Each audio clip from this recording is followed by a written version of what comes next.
Hello guys, welcome to my YouTube channel. আজকে আমি আপনাদের রান্না করে দেখাবো চিংড়ি মাছ ভোনা। প্রথমে একটি পাত্রে চিংড়ি মাছ নিয়ে নিয়েছি। এরপরে দিয়ে দিব হলুদ গুঁড়া।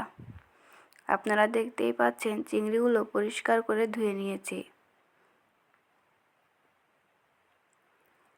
এরপরে দিয়ে দিব স্বাদ মতন লবণ।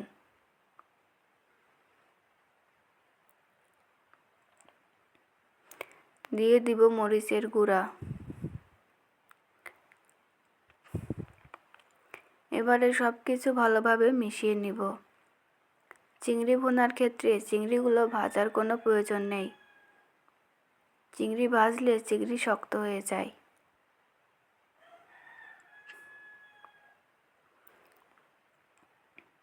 ভালোভাবে লবণ হলুদ মিশিয়ে একটুক্ষণ রেখে দিব।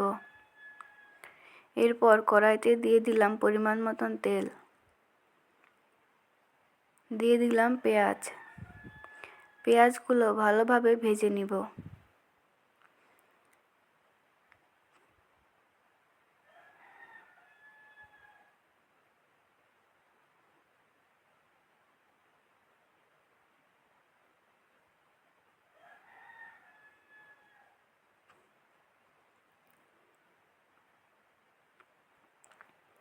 দিয়ে দিব সামান্য পরিমাণ পানি।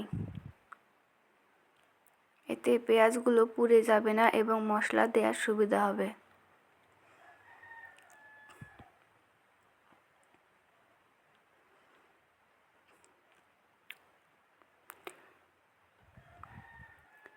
হলুদ, লবণ এবং অন্যান্য বাটা মশলাগুলো দিয়ে দিয়েছি।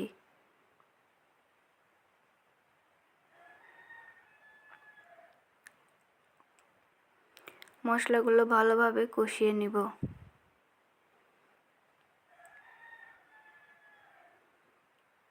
এরপরে দিয়ে দিব টমেটো কুচি।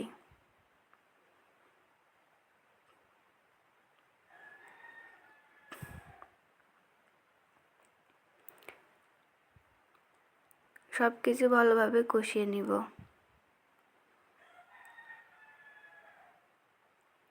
দিয়ে দিব সামান্য পরিমাণে পানি। এখানে বেশি পানি দেওয়ার কোনো প্রয়োজন নেই। মাছগুলো এবং টমেটো সিদ্ধ হওয়ার পরিমাণ পানি দেওয়া লাগবে।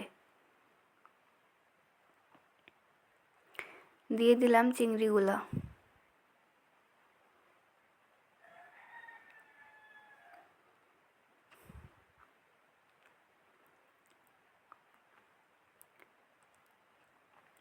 রান্না হয়ে গেল চিংড়ি মাছের ভুনা।